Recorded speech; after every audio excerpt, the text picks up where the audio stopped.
talking about the loss of drug effect and the factors that result in loss of drug effect. What do we mean if we are talking about loss of drug effect? When you give a drug, each drug has got an intended purpose for which it is given in the body. And for whatsoever purpose that you've given that drug, if it does not do what it was meant to do, then it has lost the drug effect. We have got some terms that describe the effect of a drug, like efficacy. When you talk about efficacy, you are talking about the drug being able to work when you give it. And when you give a drug, sometimes the efficacy may diminish or disappear because despite of the same drug you gave it earlier. For example, right now some people, if they take paracetamol, Panadol, for pain, the pain will still be there. But earlier they used to get better because there is a loss of drug efficacy. And when we look at the loss of drug efficacy, there are different terms that we should be able to understand for us to understand the loss of drug efficacy. The first one is desensitization and tolerance. Now, to desensitize or to tolerance, this is where the effect of a drug gradually diminishes. Please take note of the word gradually there. It's over time. Today you take the drug, tomorrow you take it, the other day you take it, and over time, the effect of that drug is reducing. Why? Because of repeated taking of that drug. And then we have got a tachyphylaxis. Now, tachyphylaxis is a desensitization which often develops in a few minutes. So you can see it's the opposite to tolerance and the desensitization. And then tolerance itself is the gradual decrease in responsiveness, which we've already talked about. And then there's what we call refractoriness. Refractoriness is used to describe the loss of therapeutic efficacy. Okay, the loss of therapeutic efficacy, where the drug, when you talk about therapeutic just refers to something that is given for that intended medical purpose, the therapeutic use of this. Why do you give that drug clinically?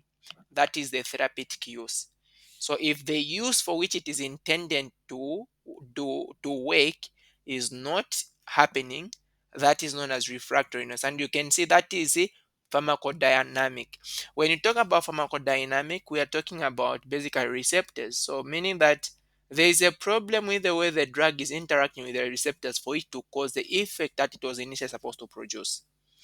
And then you also have drug resistance, which is the loss of effectiveness of antimicrobial or anti-tumor drugs. Now, resistance is specific to antimicrobial or anti-tumor drugs. What are antimicrobial drugs?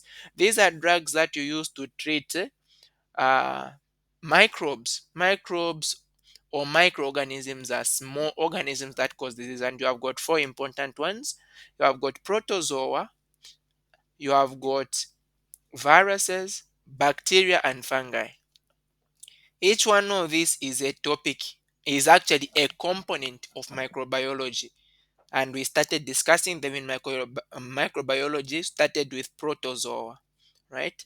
So that is resistance. Resistance is the drugs that you give, for example, the antibiotics, and the drugs that you give to treat tumors or cancers, they can't work. So such drugs, we call them chemotherapy. Chemotherapy just talks about the drugs that you give to treat microbial infections and tumors. Okay. So what are the factors that result in loss of drug effect? If you give a drug and then that drug is not working for the intended purpose, number one, what is going to develop is there's going to be worsening of that condition. So there's going to be pathology, that's worsening of the condition. Number two, there can be drug factors which are external to the patient that can also result, and then drug antagonism. Now, drug antagonism is you've given one drug, right? And then you give another drug.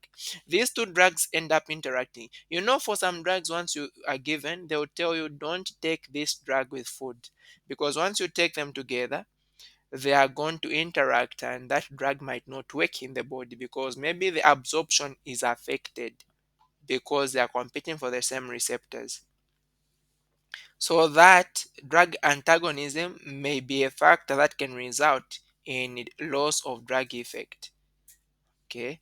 And also pharmacokinetic, the that affects the dose reaching the target. Every time you're talking about pharmacokinetic, it's about movement of the drug. Now, movement involves four steps. You have got the way you absorb the drug, you distribute the drug, you metabolize the drug, and excrete the drug. So, if any one of these steps is affected, what happens that is the disturbance in pharmacokinetics, meaning that the amount of drug that is going to reach the target site might not be the intended amount. So, that results in the loss of drug effect. And then you can also have pharmacodynamic changes that can result in the loss of drug effect. Now, every time you talk about pharmacodynamic, think of a receptor. Maybe there's a change in the receptor sensitivity, the receptor function, or the structure of the receptor. So that drug that you've given, because it has got a specific shape, it might not be able to interact with that receptor because the receptor has changed. And that is known as the desensitization or tolerance. So now this is just explaining each one of the points that we've mentioned, okay? The factors that result in loss of drug effects. So worsening disease condition or pathology. When there is an illness or resistance, okay, intercurrent illness or resistance, imagine you have got someone that has got a condition, right? And then you are giving them a drug. So if that disease worsens or if the pathology worsens, it can actually lead to the loss of drug effect, because initially the amount of drug that you gave was to treat that certain level. So when it becomes worse, things change also, right? This is the same thing that you do when you are studying. When you are studying, you don't study at the same pace for each course. Depending with the course that you are dealing with, and the situation, if you are studying for a 40%, it's different from someone that is studying for a 70%. Okay, so let's say for example you were studying for a 50% and then you ended up failing the assessment. So because you have to change to another percentage that you'll be studying for you to clear, in that case there's a worsening of the disease condition, and so that can also result in the loss of efficacy. The way you are going to be working or the way you are going to be putting in the energy to study is going to be different, right? So think of it in that way. So, for example, if the someone that has got diabetes mellitus, sugar disease, most of these guys are going to have weight gain, and so because of that, there's going to be actually resistance to the drug. And you have got some diseases which are progressive in nature. For example, Parkinson's disease. This is a very interest. It's not interesting. It's a bad disease. Actually, once you have Parkinson's, you don't treat it. You can only manage the symptoms. It will continue worsening because it progresses every time and now. So for these diseases, they require a higher dose of the drug, and you actually it's better to treat them with combination therapy. You don't use one type of drug. Instead, you are going to combine a lot of drugs if you want to manage these sicknesses. And then environmental factors, for example, cold exposure for someone that has got hypothyroidism. The thyroid hormone is very, you've done your physiology, and please revisit your physiology. Don't throw books for physiology. Each topic in physiology is a topic in pathology. Just that we are trying to also look at what has gone wrong. I will advise you that you go back to your pathology, to your physiology, and do all the topics, not punishing yourself, of course, but just getting you to review them. The thyroid hormone, if you remember your pathologies, it is a hormone that helps in maintaining a basal metabolic rate. It helps in producing energy so that we use that energy for the normal metabolic processes. It is involved in a lot of functions, like, for example, growth, and normal anabolic processes in the body, and forming, just forming you, enabling you to be able to work the best on metabolic rate, producing that energy so that you can work. But what happens is that if you have got hypothyroidism, because the thyroid hormone produces heat, with hypothyroidism, you're going to have cold intolerance. So when there is a cold exposure in hypothyroidism, that can as well affect affect the way the drug is going to be able to respond, or how you are going to be able to respond to the drug. And then also persistent triggers of the disease. For example, maybe red meat, gout, pollutants. These things are persistent triggers of a disease that can also lead to failure of the drug to work. You also have external drug factors that result in loss of drug effect. These are external, remember, external. It's not the drug, but the external. Is the problem is actually with the patient that is taking the drug. For example, the patient might be given a drug, but then they can't adhere to the drug. So there is non-adherence and non-compliance. So non-adherence is the extent to which patients take their medication as prescribed by the healthcare provider. This can actually lead to loss of drug effect. If What is the extent to which you can take the medication? If you've been given a 5 days dose and then you just take once, okay, that is a problem. Can result into resistance and the same tolerance that we are talking about. So that leads to the loss of drug effect. Minimal non-adherence can cause drug resistance and the loss of effect. So a new regimen requires at least two different new drugs. Actually, the way drugs are given now is that you are going to give two different drugs. At least they are working by two different mechanisms so that they'll be able to complement each other's action. Non-compliance encompasses not only adherence. Remember, adherence is the extent to which you are taking the medication, but non-compliance is going to talk about adherence, but also the patient's attitude and behavior towards the medication. What's the attitude and the behavior? So compliance is more broader than adherence. Some other external factors that can lead to loss of drug effect will be the expired medication. You can be compliant and you adherent, you adhere to the medication, but then the medication is expired, so it will not be able to work. The change in drug formulation or manufacturer, that is also accidental non-compliance. There's a change in formula. Every drug that is formed as actually a formulation, and this includes the way you're supposed to take that drug, what components are in that drug. But if there is a change in just the way the drug has been made, that can as well affect the it can lead to loss of the effect of that drug. And then there are also drug factors within the body that results in the loss of effect within the body. For example, there can be antagonism in the body, physiological or functional, where two agents producing opposite physiological effects come into play. For example, let's say you've been given a drug, adrenaline. Adrenaline is produced by the sympathetic nervous system. Actually, after this topic, we are starting the sympathetic nervous system. So the sympathetic nervous system will produce this adrenaline. But let's say, for example, in the body you also have histamine. Histamine comes from the mast cells.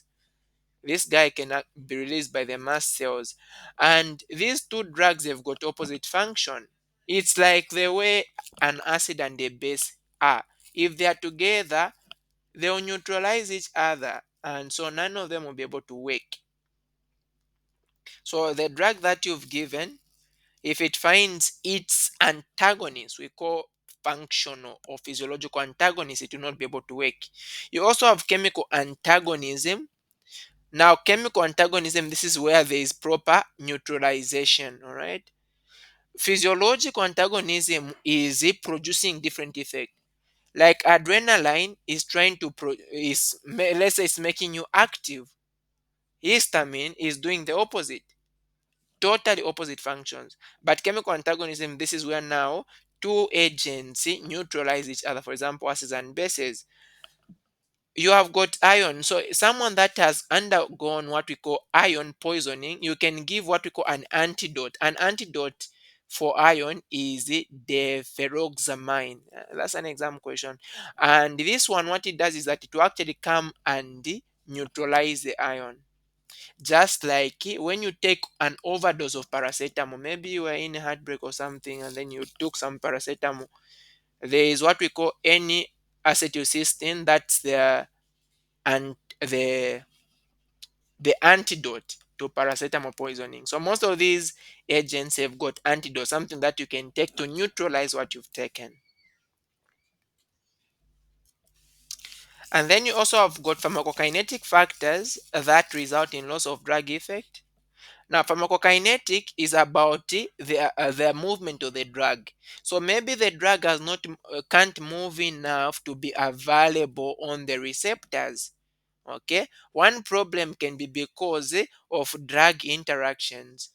Pharmacokinetic antagonism, where one drug affects the absorption, metabolism, excretion for another drug, maybe because of enzyme induction, decrease the rate of absorption. What we are simply saying is this: when you give two drugs at the same time, one drug, for example, in the liver, we have got what we call the cytochrome P450 enzyme. So you have got some drugs which induce, which make that enzyme to function more. And then there are some drugs that are broken down by this same enzyme, the cytochrome P450. So if you give them together, for example, barbiturate, rifampicin, and ethanol, these are common liver enzyme inducers you should be able to know, right? These are common. So if you give these drugs with another drug that is metabolized in the liver, what happens is that that drug, because these other ones will be activating the enzyme. So meaning that that other drug that you've given will be broken more. For example, you give warfarin. Warfarin is an anticoagulant. It prevents coagulation. Okay, meaning that you end up if it is preventing coagulation, it means that it promotes bleeding, right? So you don't want to give such a drug to someone that is already bleeding. But if you give warfarin, it's metabolized in the liver. You give it together with these guys. What will happen is that these guys will stimulate the liver enzyme to break down warfarin faster, and so it will not be able to work because it is being metabolized faster. That's the meaning of enzyme induction. Because of the interaction between two drugs, some drugs will actually reduce the absorption of another drug. For example, calcium supplements and tetracyclines. So these guys are going to reduce the absorption of the other. If you give calcium supplements and then you give tetracyclines, these are drugs, we call these as antibiotics. They are used to treat bacterial infections. What they'll do is that they'll reduce the absorption of each. And then they can also be rapid drug elimination. For example, if you give a penicillin without propenicid, this question came just like this in the final exam. What they just wanted is to you to put penicillin is combined with which drug to reduce on, or actually the question was, why do you combine penicillin with probenicid? And it was 2 marks. There were five of them, different drugs being listed. So you combine penicillin with probenicid so that you can reduce the excretion or the elimination of penicillin. Once you give penicillin alone, it will be easily excreted from the body, and so it doesn't have much time to work. So giving these two drugs will interact in such a way that they enhance each other's function by preventing elimination. And what happens is that let's say someone has taken an acidic drug like aspirin, and they've taken it in overdose. Okay, maybe they wanted to kill themselves. If you want them to be helped, you need to make the urine alkaline because aspirin is acidic. Actually, acidic drugs are eliminated in alkaline urine. So that is why you want to change the pH of the urine, right? So that was enzyme interaction. So that is pharmacokinetics. Times, yes, please. There's a question.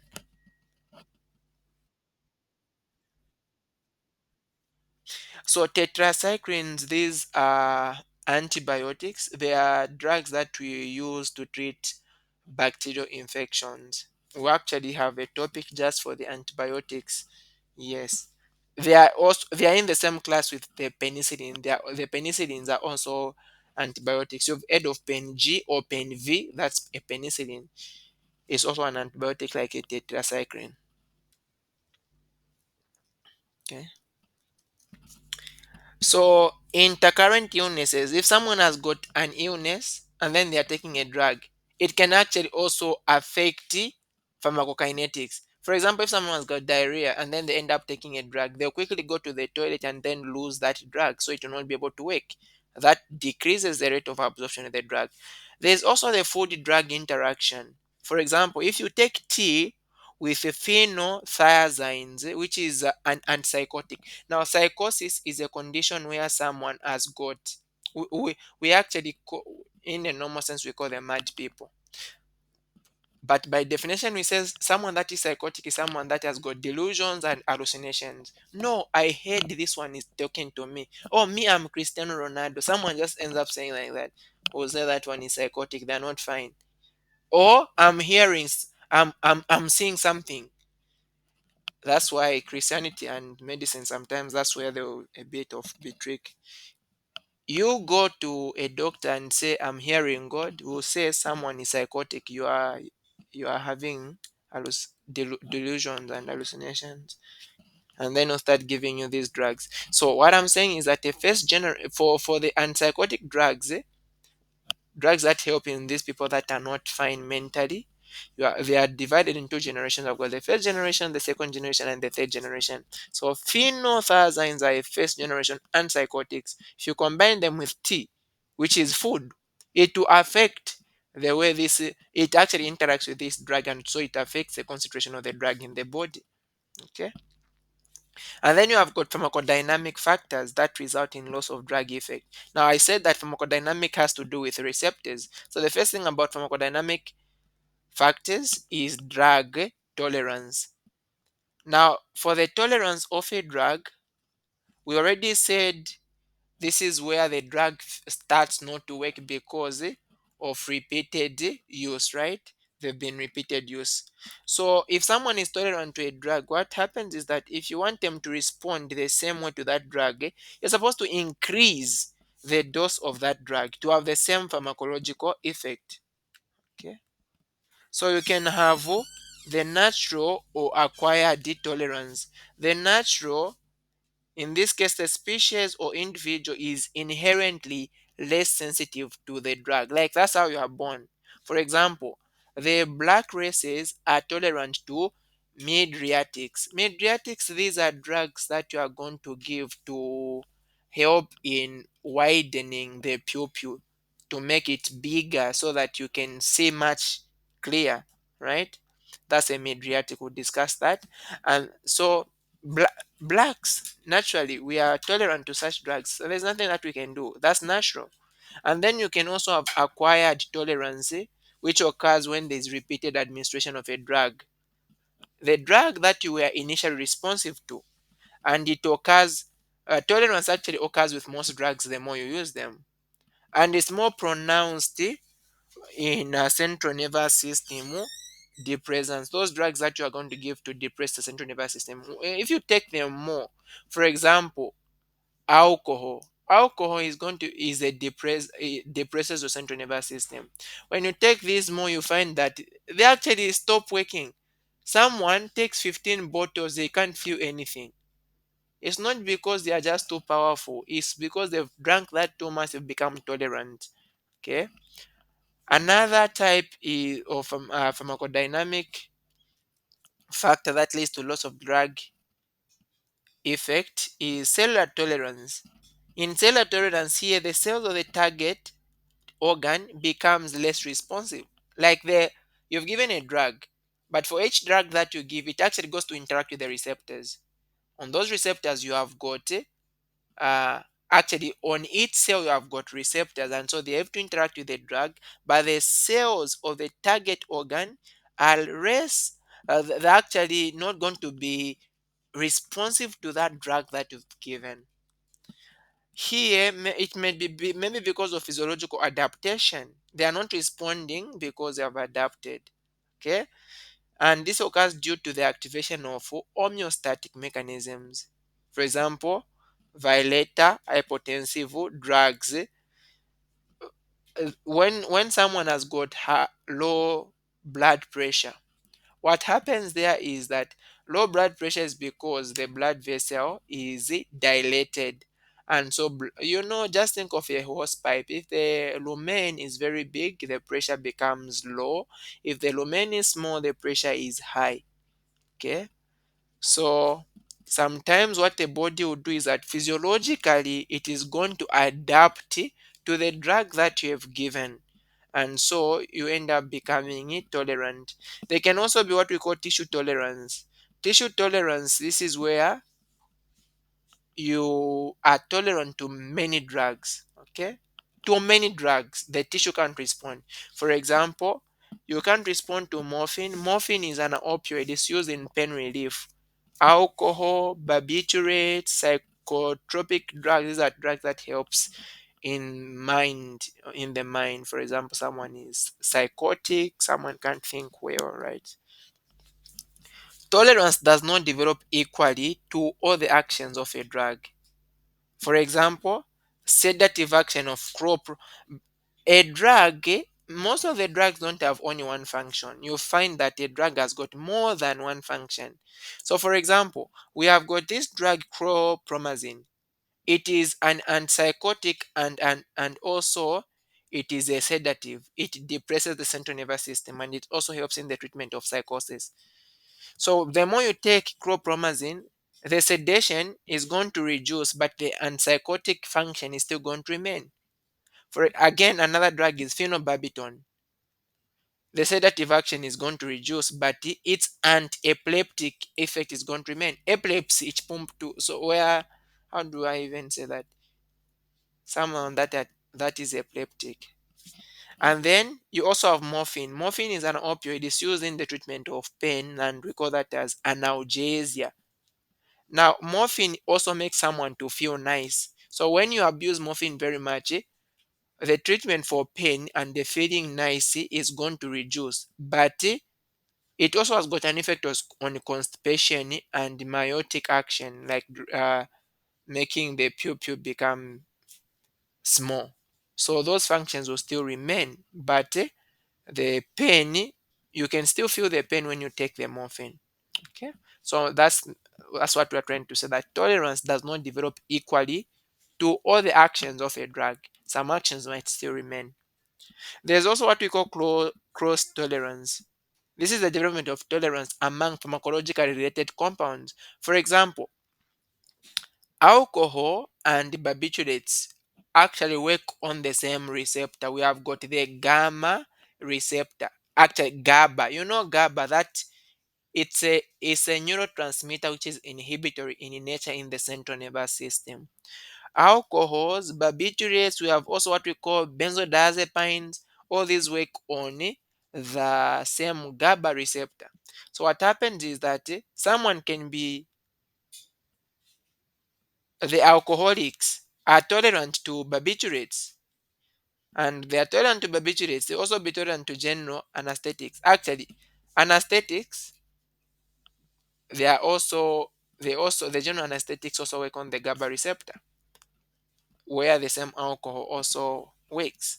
So you can see you end up being tolerant to some other drugs because you abuse alcohol, which works because that receptor has become tolerant to the alcohol. It becomes also tolerant to the other drugs that you can use for the nice intended purpose. We also have what we call tachyphylaxis. That's also another type of pharmacodynamic factor that results in loss of drug effect. We also already mentioned it. This is where drug effect diminishes rapidly when a drug is given continuously or repeatedly.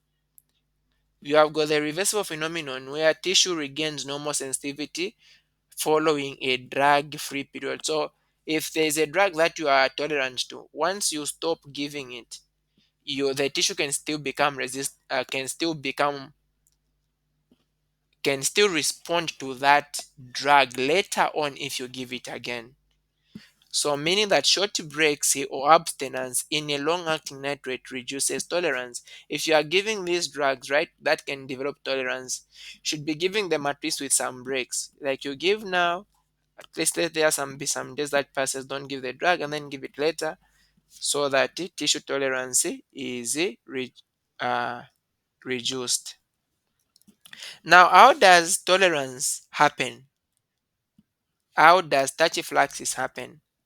Number one reason as to what tolerance can happen is because of tight binding of agonist molecule leading to desensitization in ionic channel coupled receptor. So this drug, an agonist, is a drug that behaves like the actual hormone that is supposed to bind on that receptor. Let's say, for example, I'm talking about estrogen. Estrogen is responsible for the secondary female characteristics. And then we can give drugs that work like estrogen. So we call them estrogen agonists. Okay. So a drug like that, if it ends up binding to a receptor much tighter, stronger, it can end up desensitizing the channel. All right. For example, any acetylcholine receptor at the neuromuscular junction. So when you give this drug, it can end up binding more strongly to the receptor such that some other drugs that you'll be able to give will not be able, they will not find any empty space for them to bind because there's another drug that has already strongly bound there. Another reason that can lead to tolerance or mechanism by which tolerance can happen is the downregulation of receptors. Here, for example, beta blockers. These are drugs that we use in hypertension. You understand them well just soon because we'll be talking about the central nervous system. So sometimes there can be a conformation change on the receptor. And that conformation change, what happens is that the drug can't be able to interact with the receptor because of the conformation change. So there's downregulation of the receptor. Another thing is there can be depletion of neuronal mediators because what happens that when you give a drug, it's supposed to cause maybe the release of the uh, natural hormones so that the natural hormones can now do their function. So sometimes if those natural hormones, which we call the neuronal mediators, are depleted, that drug can't work because it is not causing the release of those neuronal mediators. For example, I've got the indirect acting sympathomimetics. Sympathomimetic. Mimetic is to look like or work like. Sympa. That's sympathetic nervous system. So I've got some drugs that work like the sympathetic nervous system. In the sympathetic nervous system, the main hormone that is produced there is epinephrine and norepinephrine. So I've got some drugs that act like the sympathetic nervous system. We call them sympathomimetics. For example, tyramines, ephedrine, amphetamines. You can see these three names. They are not hard. You see them. There's what is known as the cheesy effect. What happens that when you give these drugs, the tyramines, epi, ephedrine, and amphetamines, these guys will be causing the release of epinephrine and norepinephrine. So they'll be depleting the neuronal mediator, and that can lead to tolerance. Drug antagonism. This is where two drugs administered at the same time oppose each other on the same physiological system. You have got competitive and non-competitive antagonists. So a competitive is also known as a reversible antagonist. Here, the agonist, the agonist is what does the actual function of that same hormone that you are talking about. Let's say, for example, you are talking about estrogen, right? A drug that will work like estrogen is an agonist. The one that works opposite is known as an antagonist. So the agonist and antagonist compete with each other for the same receptor. The antagonist may be reversible or non-reversible. Reversible means once the antagonist binds, the agonist can't bind. And then for irreversible means that it's normal, it can't go back. But reversible, if you increase the amount of antagonist, you can reverse the function. Okay? So there's an interruption of the receptor response linkage. If the receptor is not there for the agonist to bind, it means that the function is going to, of that agonist will not be able to work even if you give the drug. So that, my friends, is the topic. I just have one question for you from last year's test one, and I want you to answer. I check it, we see what you are going to answer. You can simply screenshot it or you can find the question on the drive. Thank you so much. Have a blessed evening.